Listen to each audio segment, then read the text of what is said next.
Salut à toutes et à tous, une petite introduction un peu particulière puisque je vous donne rendez-vous dès ce soir, lundi 15 mars, sur Twitch, ma chaîne Captain Popcorn Twitch, à 21h pour parler du Snyder Cut de Justice League. Ne ratez pas le live, à tout à l'heure. Our enemies built an ark, which is now headed here, the only known planet where humans can survive. Bonjour à toutes et à tous, ce que vous venez de voir c'est donc du Raised by Wolves, et non on ne peut pas résumer cette série à la série de Ridley Scott, comme j'ai vu beaucoup de Français le faire notamment sur YouTube. La question la plus importante finalement c'est de savoir si vous aimez la science-fiction, mais aussi si vous êtes capable, si vous avez envie de vous lancer dans une série originale, une création originale, qui vous propose un scénario susceptible de vous perdre, alors que justement il sait où il va. Si la réponse est oui, alors je pense que Raised by Wolves devrait vous plaire, vous a déjà plu si vous l'avez déjà vu, et c'est vrai qu'il est toujours délicat de parler, de mon point de vue en tout cas, d'une série qui a été vue a priori par peu de monde, sachant qu'elle est disponible en France sur Warner TV, et effectivement d'autant plus quand cette série se prête énormément au jeu des théories. C'est pourquoi je vais commencer cette vidéo avec une première partie qui vous présentera la série Raised by Wolves en 5 points, alors avec très peu de spoilers mais quand même suffisamment pour savoir si vous aurez envie de la regarder, pour comprendre les thématiques qu'on trouve dans cette série. Et dans une seconde partie de la vidéo, qui sera assez longue, vous l'avez déjà vu en regardant le timer, eh bien je me lancerai dans des théories assez poussées, même très poussées, sur les mystères de Kepler 22b.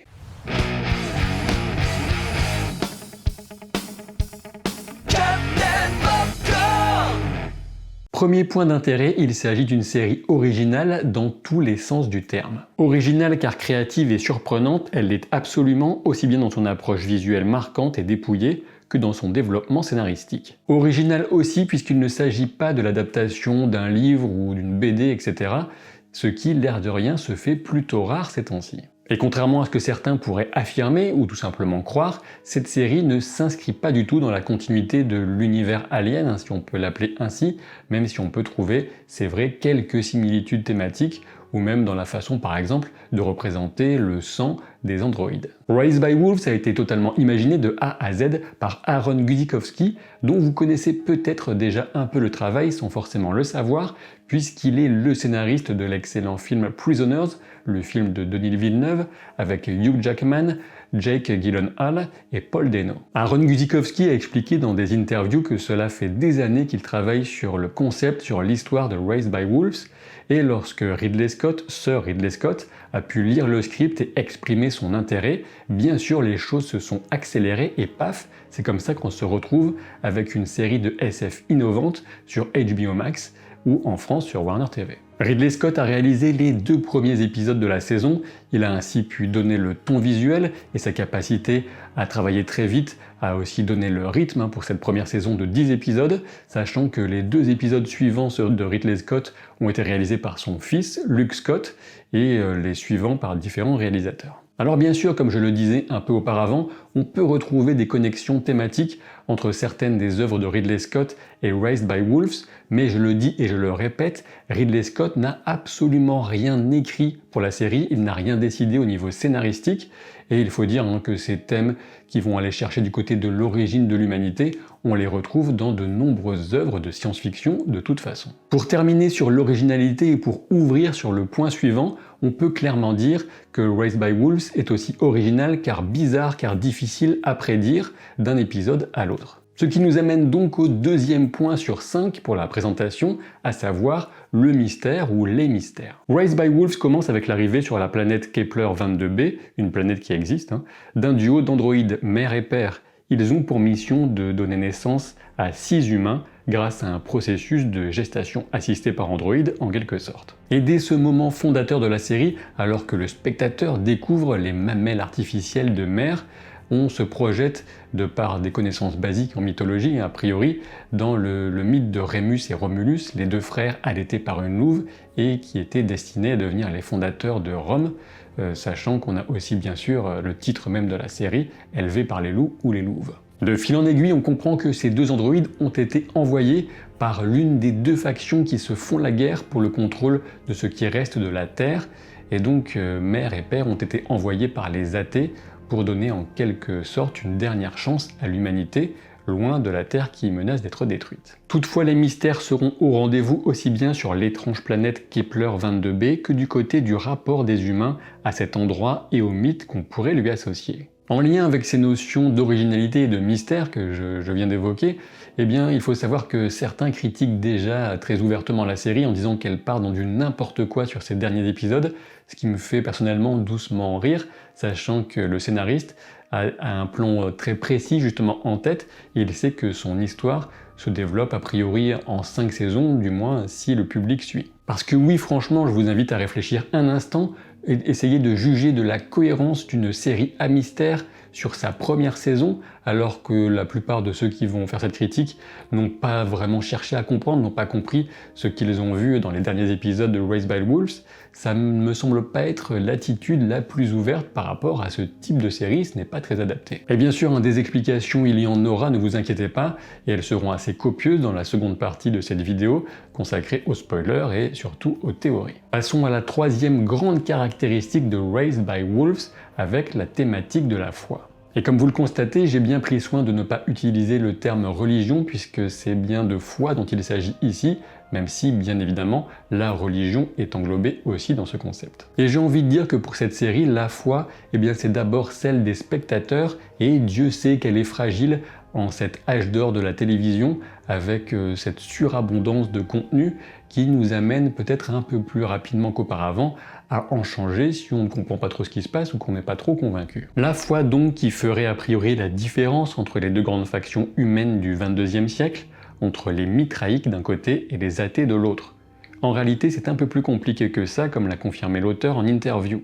En résumé, la religion de Sol, dieu solaire modelé selon la religion mitraïque pré-chrétienne, a surtout forcé tous les autres à se réunir pour espérer tenir tête à son projet de domination théocratique du monde. Et donc parmi le groupe présenté comme étant les athées, on trouve en réalité quelques représentants des anciennes religions, celles qui ont été éclipsées par la religion de Sol, une éclipse solaire si vous préférez. Et je sais que cette information pourrait surprendre ceux parmi vous qui connaissent déjà la série, mais je vous rassure, elle provient donc d'une interview du scénariste principal. Et alors même que la Terre est déjà au bord de la rupture du fait de ce conflit cataclysmique, eh bien cette opposition va se retrouver réinstaurée en quelque sorte sur Kepler 22b, alors que des représentants des deux camps vont se retrouver à nouveau face à face. Et au-delà même de cette distinction essentielle pour comprendre un peu le background de la série entre les mitraïques et les athées, la foi se retrouve chez les personnages, que ce soit dans leurs interactions, leurs dilemmes intérieurs,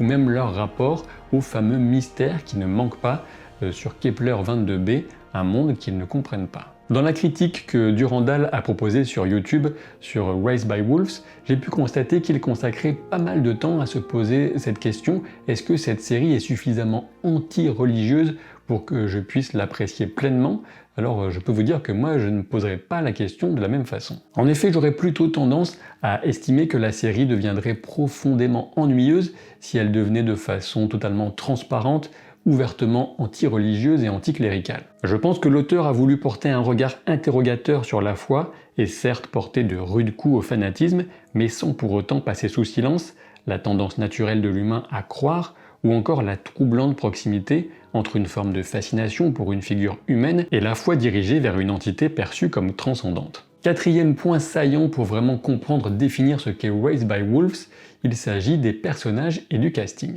Alors je ne vais pas m'y étendre pendant des heures, puisque l'idée est assez simple. On a vraiment d'excellentes performances d'acteurs dans cette série, avec notamment un couple de quasi inconnus pour mère et père, les androïdes, mais aussi Travis Fimmel, notamment connu pour son rôle de Ragnar Lodbrok dans Viking, et qui joue un personnage toujours aussi fascinant, ambigu, et il joue toujours avec cette sorte d'instinct qu'on lui connaît déjà, en tout cas c'est l'impression qu'on a en le voyant travailler, je ne connais pas vraiment sa méthode d'acteur. Et pour aller un petit peu plus loin que la simple félicitation des acteurs, même si elle est de mise, j'ai envie de souligner que Raised by Wolves ne va donc pas jouer simplement la carte des mystères mystérieux, mais aussi va développer des personnages qui sont donc fouillés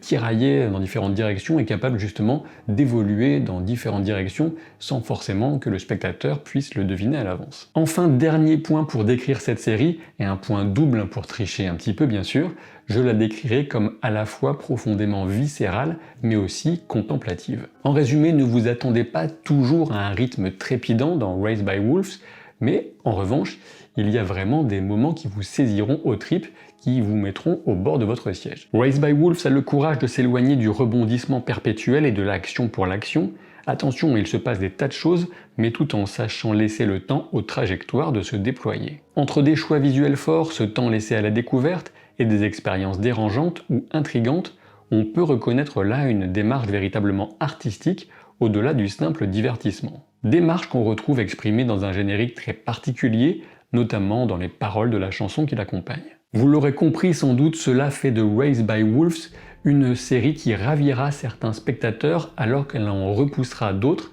Elle n'est pas destinée, sauf miracle a priori, à devenir très grand public, et c'est tout le contraire de certaines séries qui vont vraiment respecter un cahier des charges comme ces trucs un peu young adult à la con qu'on trouve à profusion sur Netflix entre autres. Entre ce que je vous ai raconté et les illustrations visuelles qui ont accompagné mon propos, vous devriez maintenant avoir une bonne idée de ce qui pourrait vous attendre, et je vous invite donc sincèrement à tenter l'expérience, même si, bien sûr, Raised by Wolves est loin d'être une série parfaite. C'est la première saison, donc elle a encore de la marge du champ pour s'améliorer ou pour s'appauvrir, allez savoir. Mais en tout cas, personnellement, j'ai trouvé l'expérience très intéressante. Avant de passer à la seconde partie et donc aux explications et théories, je vous invite à jeter un œil à ce magnifique t-shirt qui est parfait pour l'occasion, je pense. Et s'il vous intéresse, vous trouverez un lien en description de la vidéo, et bien sûr, ça permet de soutenir la chaîne au passage. J'ai envie de commencer cette seconde partie d'explications et de théories avec les références mythiques et mythologiques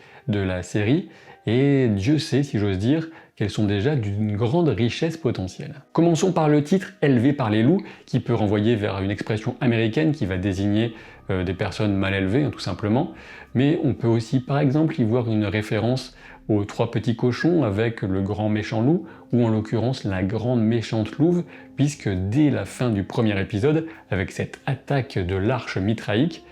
on a Mère qui nous fait une petite démonstration avec son souffle glacé qu'elle peut entrer dans la maison la mieux construite par le plus laborieux des petits cochons, et pourtant aller quand même le massacrer à grands coups de cris explosifs. Et puis surtout, comme je vous le disais déjà en première partie, ce titre est une référence au mythe fondateur romain de Rémus et Romulus. Et je pense qu'on peut clairement imaginer les rôles de Campion et de Paul comme ayant été en partie inspirés de Rémus et Romulus. Il faut bien dire que la fondation d'une ville qui serait amenée à lancer la naissance d'une nouvelle civilisation est directement évoquée dans la série. On voit notamment Paul qui consacre pas mal de temps à construire cette future cité, peut-être idéale, en modèle réduit, mais attention, Campion, ou le champion, pourrait tout aussi bien devenir un guide pour la prochaine forme de l'espèce humaine. Reste à savoir si Campion et Paul deviendront des ennemis, des frères ennemis, voire des fratricides, comme Romulus a pu tuer Rémus,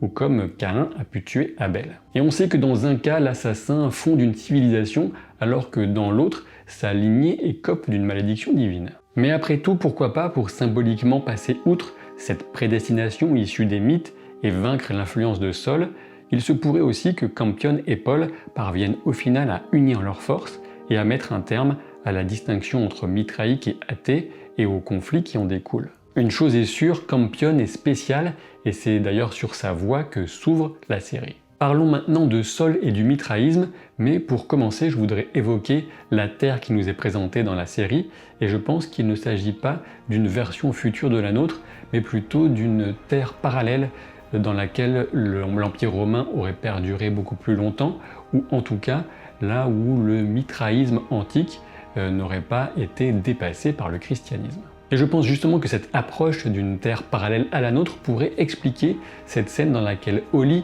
l'une des enfants récupérés par Mère sur l'arche mitraïque, va justement trouver dans les débris de cette arche ce qu'elle appelle une relique qui est supposée être une dent de Romulus. Interrogé sur ce point en interview, le créateur de la série a indiqué qu'il ne pouvait pas se prononcer sur le fait de savoir si cette terre était la nôtre ou une version parallèle. Mais revenons donc sur le mithraïsme, cette religion antique, et ce qu'on en connaît grâce à notre histoire, bien à nous, eh bien c'était une religion à mystère, avec des messages à portée philosophique qui étaient transférés principalement oralement lors de cérémonies réservées aux hommes. Et lorsque Mère est la créature qui a pris l'apparence de Campion Sturgis, le créateur de Mère, mais en mode virtuel, s'unissent dans la simulation, ils le font notamment au centre des icônes des mystères de Mithra. On reconnaît le corbeau mais aussi les serpents. Il y a là les 7 cercles qui correspondent aux 7 niveaux d'initiation des mystères mithraïques: corbeau, occulte, soldat, lion, persan, émissaire du soleil et enfin père. Et cette scène se termine avec l'équivalent d'un véritable bain de sang d'androïde, même si on pourrait aussi y voir une symbolique de fécondité, mais aussi une ombre néfaste qui obscurcit les étoiles. Le choix du mithraïsme est intéressant à plusieurs titres, puisqu'il s'agit d'une religion à mystère, tout comme Raised by Wolves est une série à mystère. Et il faut savoir que le mithraïsme a beaucoup participé au développement du monothéisme, alors qu'auparavant le polythéisme était largement plus développé, et selon de nombreux experts, eh bien, le terrain a ainsi été préparé pour le développement ensuite du christianisme. Cela va plus loin encore puisqu'on trouve au cœur du mithraïsme, de ces mystères, des références au zodiaque et à la position des constellations par rapport à la Terre, ou plutôt l'inverse. En effet, Mithra serait un dieu d'une puissance telle qu'il pourrait réordonner l'univers, et toute l'iconographie autour du sacrifice du taureau semble provenir initialement du phénomène de la précession des équinoxes. Je vous invite à mener vos propres pérégrinations sur internet pour creuser le sujet. L'important, c'est l'association de Mithra à des phénomènes astrologiques et donc aux constellations, aux étoiles et par extension aux planètes, ce qui permet de comprendre un lien direct avec le sujet de la recherche d'une nouvelle planète explorée dans la série. Ce n'est pas tout puisque le serpent et la grotte, des éléments éminents de la série, ont une grande importance symbolique dans la religion mithraïque, raison pour laquelle les scènes les plus révélatrices s'appuient ou utilisent l'un ou l'autre, voire les deux. Alors oui, bien sûr, le serpent porte de manière bien plus répandue une connotation biblique, et cette connotation est bien sûr utilisée aussi comme une référence dans la série, mais cela ne doit pas être notre seule grille de lecture pour comprendre ce que peuvent représenter les fameux serpents. Avant d'aller plus loin, je dois absolument préciser quelque chose, puisque je devine déjà que certains d'entre vous fulminent en se disant que l'apparition d'éléments surnaturels ou transcendantaux n'ont absolument rien à voir avec une bonne série de science-fiction, ça vient gâcher tous les éléments de science-fiction qu'ils apprécient, mais attendez un instant. En effet, Aaron Guzikowski, le créateur de la série, a bel et bien reconnu évidemment que les références religieuses, mythologiques étaient volontaires, elles faisaient partie intégrante de la série, mais aussi, et c'est essentiel, que tout pouvait aussi avoir éventuellement une explication scientifique, en tout cas dans le cadre de la science proposée par la série. On est quand même dans de la science-fiction, donc attendez avant de tout rejeter en bloc. Et de toute façon, je vous propose de venir explorer avec moi le sens que pourrait avoir tout ça dans quelques instants dans la suite de la vidéo. Et puis après tout, le ciel lui-même ne semblait-il pas surnaturel à l'humanité avant le développement d'un certain savoir? Dans l'autre sens, j'ai aussi envie de préciser qu'une explication scientifique d'un phénomène n'en exclut pas pour autant une forme de mystère transcendantal, constatation qui me semble particulièrement pertinente dans le cadre de nos tâtonnements actuels dans la compréhension de l'univers. J'irai donc plus loin dans une explication plus ou moins scientifique de ce que pourrait être Sol, mais avant d'aller dans cette direction, j'ai envie de rester encore un peu sur le mithraïsme et sur le cas de Paul et de Campion. En effet, on pourrait deviner chez l'un ou l'autre de ces personnages des influences provenant du personnage historique ou mythique, et on ne sait pas trop, de Zoroastre ou Zarathustra si vous préférez ce nom. En effet, le prophète Zoroastre aurait notamment rejeté certains éléments de la religion mithraïque traditionnelle et principalement les cruels sacrifices d'animaux sur la base que, de son point de vue, les animaux avaient bel et bien une âme, ce que ne leur reconnaissait pas justement la religion mithraïque. Dans la série, Paul accepte pour le moment que Souris n'a pas d'âme, car c'est ce qu'on lui a enseigné, mais acceptera-t-il pour autant de laisser perdurer l'idée? Quant à Campion, son discours est très clair, il estime que tous les êtres, et même les arbres et les androïdes, auraient une âme. Campion pourrait ouvrir la voie vers une croyance différente, une sorte de retour à l'animisme. Quoi qu'il en soit, ce qui est clair, c'est que Paul est un garçon très astucieux, très intelligent, et si les deux Campion et Paul devaient s'opposer, on peut dire que Campion aurait face à lui un sacré adversaire. Mais restons sur les références mythologiques, alors que Mère va se présenter dès le premier épisode aux Mithraïques qui lui rendent visite sous le nom de Lamia. Il faut savoir que dans la mythologie grecque, Lamia est une mortelle aimée par Zeus, oui je sais, encore une,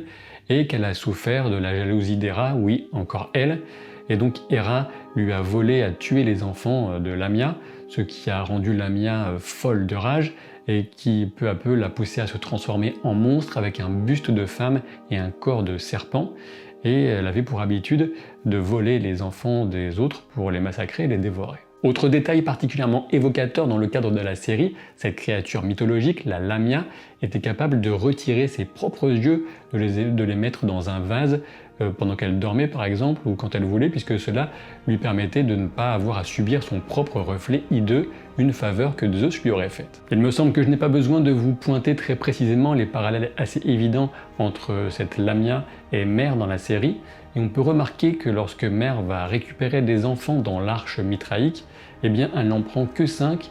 pour remplacer uniquement ceux qu'elle avait perdus auparavant, et tous les autres enfants, elle les laisse voler à leur perte, alors que l'arche va s'écraser sur les montagnes du fait des commandes qu'elle a elle-même entrées. On peut aussi éventuellement trouver des similitudes entre Mère et la figure mythologique de Méduse, par exemple dans cette scène où Otto, le violeur mithraïque qui porte un casque, va utiliser une forme de bouclier qui va renvoyer vers Mère son propre pouvoir, et tout en sachant que lui-même ne la voit pas un peu comme Persée, puisqu'il ne voit que l'interface que lui propose son casque du monde extérieur. Et il est certain, bien sûr, vous l'aurez remarqué, qu'on retrouve avec Mère une référence au péché originel du Jardin d'Éden, lorsqu'elle décide de faire sienne une connaissance qui ne lui était pas a priori destinée. Ce choix aboutit quand elle donne naissance au serpent. Serpent qui correspond bel et bien à l'espèce de ceux qui ont laissé derrière eux ces immenses squelettes, mais sachant que cette nouvelle version du serpent a de nouvelles capacités puisqu'il est aussi l'enfant de Mère et il peut donc voler. Et Mère avait été en quelque sorte prévenue par la vision de ce temps ancien de Kepler 22b où s'était tenu un rituel impliquant une androïde enfermée dans le petit dodécaèdre pour donner naissance au serpent par la bouche avec un casque pour parachever l'horreur de la scène et la réification de celle qui donne naissance. Oui, sachant que si vous ne connaissez pas, réification, c'est un terme qui veut dire réduire à un statut d'objet. Mais justement, puisque je parle de dodécaèdre, l'équivalent d'un dé à 12 faces pour les joueurs de jeux de rôle, eh bien venons-en au grand dodécaèdre, celui qui est réputé, selon les écritures saintes mithraïques, receler les mystères de Sol. Et le fait même que cette boîte qui enferme cette pauvre androïde dans la vision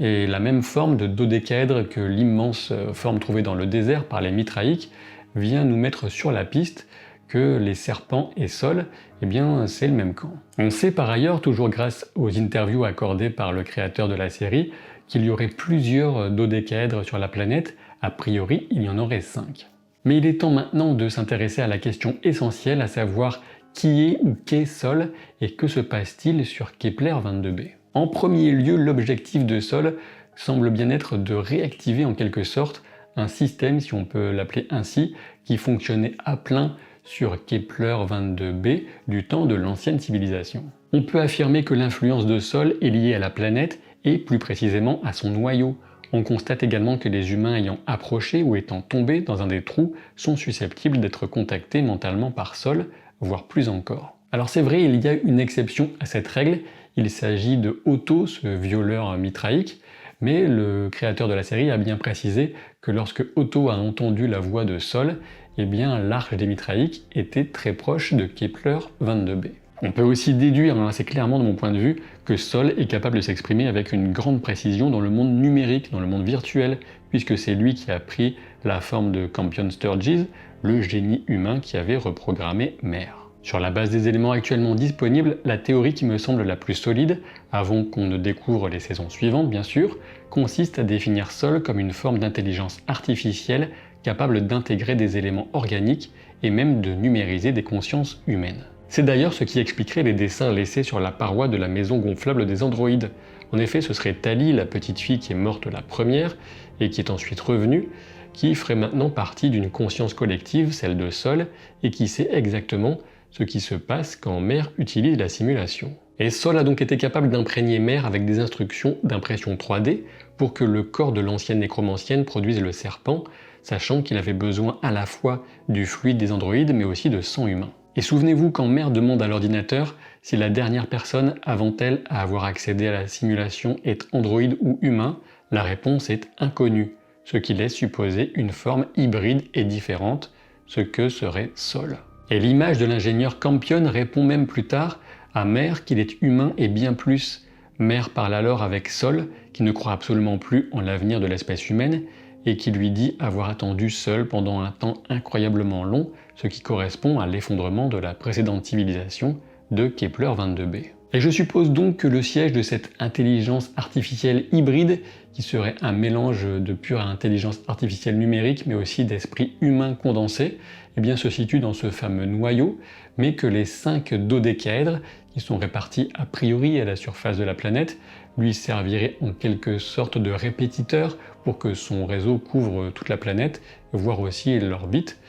Mais on peut aussi se dire que le champ électromagnétique particulièrement fort qui nous est décrit sur la région tropicale pourrait empêcher l'influence de Sol de s'exercer. Et quant à l'origine de Sol, de cette intelligence artificielle très poussée, très particulière, je pense qu'elle a été créée par une civilisation très ancienne et extrêmement avancée, bien plus avancée que ce que ne sont les terriens de ce qui nous est montré dans la série. Et les gens de cette époque cherchaient a priori, je le pense, un moyen de faire perdurer leur esprit au-delà de la mort, et ils recherchaient à créer une forme d'éternité artificielle. Sol serait donc le fruit de leurs travaux, et il aurait fini par assimiler les esprits de tous les volontaires, sachant que les récalcitrants, qui rejetaient cette éternité artificielle, sont ceux qui auraient subi le fameux mécanisme de désévolution, pour reprendre le terme de la série. Et je pense qu'on a une piste sur l'explication de ce mécanisme de désévolution dans le fait que, selon Sol, l'âme des animaux, eh bien, elle n'existe pas, les animaux ne peuvent pas rejoindre cette forme d'intelligence artificielle commune, cette pensée collective, et de ce fait, venir imposer cette désévolution, cette régression animale à ceux qui ne voulaient pas rejoindre la religion de Sol, c'est en quelque sorte leur interdire l'accès à ce paradis artificiel, faire disparaître leur âme. Donc si vous suivez bien mon raisonnement, cette désévolution aurait été imposée par Sol à ses adversaires, sous forme de punition divine en quelque sorte. Quant aux serpents, ils sont en quelque sorte les anges, les messagers de Sol, utilisés pour contrôler la population à la surface et multiplier les accès de Sol aux humains en creusant les fameux tunnels. Sachant que les plantes ont poussé précisément au-dessus des squelettes de serpents, on peut supposer d'une part que leur décomposition a enrichi la Terre, mais aussi peut-être qu'ils sont liés à l'empoisonnement radioactif du sol. Et les premières pistes d'explication des incroyables connaissances de cette civilisation qui a été capable de créer quelque chose d'aussi prodigieux et inquiétant que Sol, eh bien on les a avec les fameux photons sombres, dont le savoir qui a été inscrit dans les textes sacrés mitraïques a permis sur Terre la création des nécromanciennes. Et pour poursuivre le raisonnement, quand Campion a l'impression de converser avec le fantôme de sa petite sœur, Tali, eh bien c'est tout simplement puisque Tali a été en quelque sorte recomposée, intégrée par Sol, et que donc Sol dispose de toute la mémoire de Tali, et il peut la projeter à l'extérieur sous une forme qu'on ne connaît pas encore, et lorsque Tali demande à Campion de les rejoindre, de se tuer, eh bien cela correspond parfaitement avec cette idée de cette après-vie artificielle dans lequel l'âme des humains irait rejoindre cette intelligence artificielle pour la nourrir et la faire encore grandir. Alors qu'il est encore dans le ventre de Mère, on remarque le serpent qui recule violemment au son de la voix de Campion. C'est peut-être l'expression de la spécificité de l'enfant qui est mort pour être ramené par le contact des larmes de la nécromancienne, et ce dès sa naissance. Campion serait le champion, peut-être celui de la destruction de Sol. On peut par exemple imaginer que les photons sombres qui sont au cœur du fonctionnement de Mère aient pu modifier l'organisme de Campion au contact des larmes, et par ailleurs cela pourrait aussi expliquer éventuellement pourquoi il a résisté à l'effet radioactif des aliments qui ont tué tous ses frères et sœurs. Pour continuer sur la question des nouveau-nés, on peut se souvenir que Otto, ce violeur mitraïque, a été a priori poussé à agir par Sol, ce qui impliquerait que Sol voudrait voir des enfants humains naître sur Kepler 22b, et on peut donc supposer un destin particulier qui attendrait l'enfant de Tempest, l'adolescente. Alors, quel destin Sol pourrait avoir en tête pour ce pauvre enfant? Impossible de le dire, mais on peut éventuellement imaginer une forme d'enveloppe organique qui servirait à Sol pour s'incarner, pour s'exprimer directement à la surface de la planète. Alors certes, ça fait un petit peu double emploi avec les serpents, qui seraient les anges, entre guillemets, les messagers de Sol. Alors on peut aussi se dire tout simplement que Sol a intérêt à ce que les humains se multiplient à la surface de Kepler 22b, puisqu'il se nourrit finalement, il progresse en absorbant leurs esprits après leur mort. Évidemment impossible de ne pas évoquer dans cette théorie les peintures rupestres, si on peut les évoquer ainsi, qui semblent indiquer un voyage de père et mère avec des embryons de Kepler 22b vers la Terre. Dans l'épisode final de la première saison, en essayant de détruire le serpent, les deux androïdes traversent dans leur vaisseau le noyau de la planète. Dans une imagerie chargée en symbolique de fécondation, ils se retrouvent de l'autre côté de Kepler 22b en débouchant dans la fameuse zone tropicale. L'image du serpent volant qui s'éloigne n'est peut-être pas très convaincante en termes d'effets visuels, mais l'idée de retrouver les androïdes dans ce jardin d'Éden est plutôt intéressante. Alors certains supposent que père et mère n'auraient pas vraiment traversé la planète de part en part, mais plutôt qu'ils auraient effectué un voyage temporel, ce qui pourrait ouvrir sur une boucle de création